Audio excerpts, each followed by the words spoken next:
Hello, Mongolian friends. Sambetskano. I am in a different room today. Hello again. It's me, my favorite outfit, you'll all recognize. Jennifer's making dinner, so she kicked me out of the kitchen, which is where I normally would give you my message from.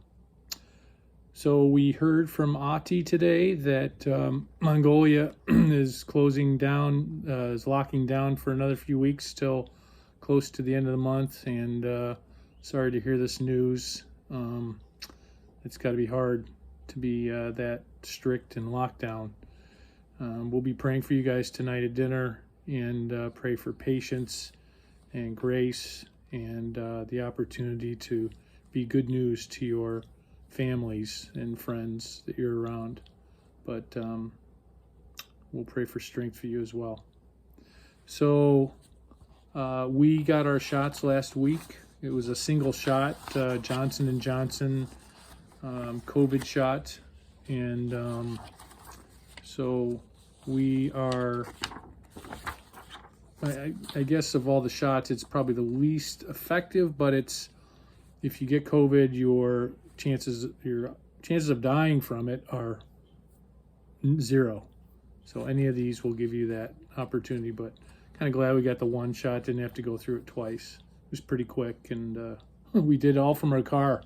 Just drove in and rolled down our windows, and they gave us shots, and then we were on our way. It was fairly quick process.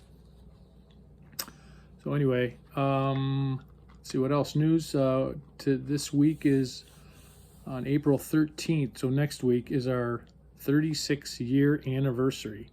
So we will probably celebrate this weekend, and it's been an amazing 36 years. Wow, I would never have believed it. One of my parents, I knew they were married that long, I couldn't believe it. But someone that would put up with me for that long is pretty amazing. Okay, we're heading into week 3 of reconciliation and healing, and this week we're going to have some relational role plays. I'll give you some examples: sharing hurts and apologizing and resolution. Those are the areas we're going to talk about. So the first one is reconciliation and the resolution process.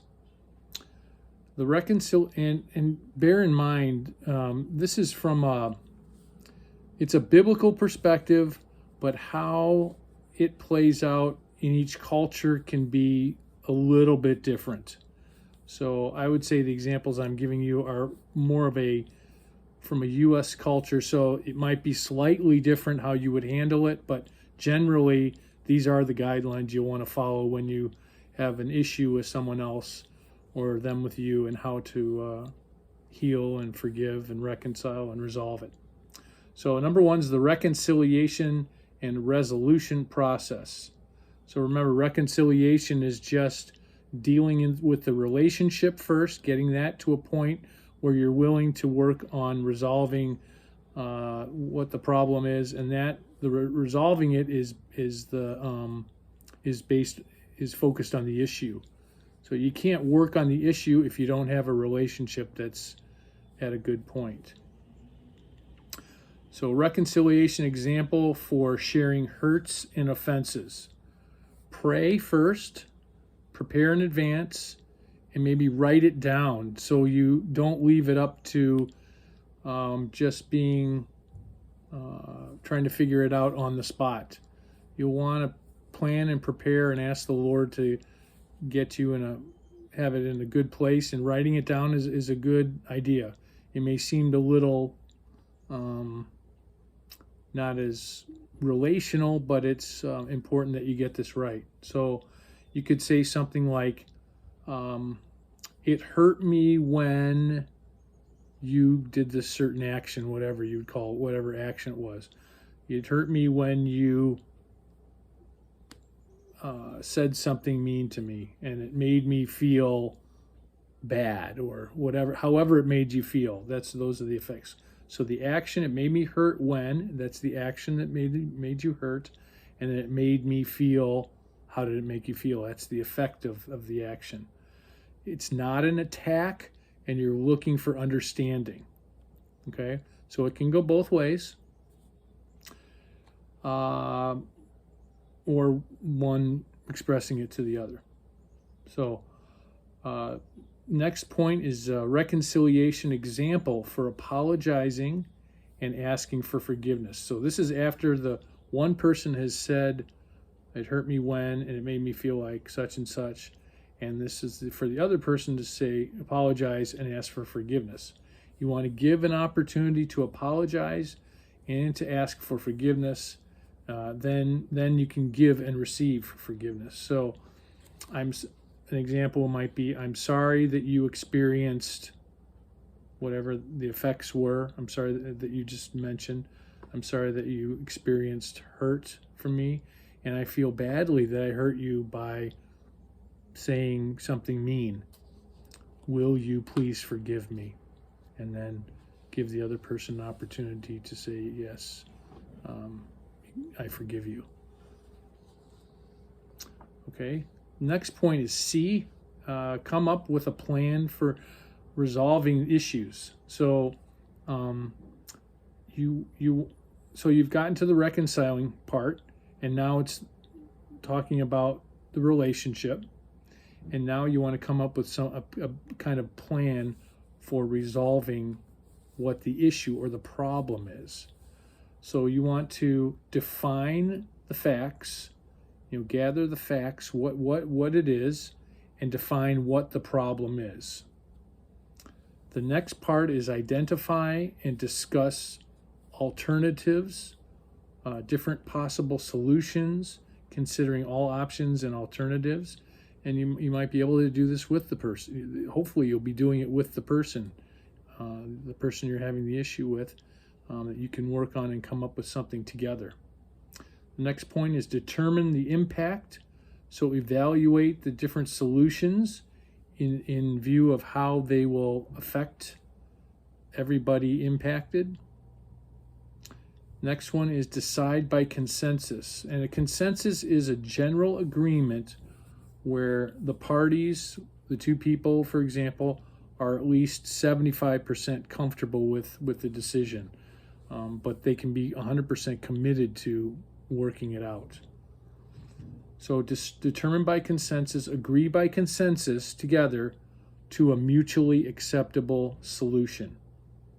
And if a consensus is not reached, you can submit the decision to a mutually acceptable, impartial person or group. So in other words, you could submit your solution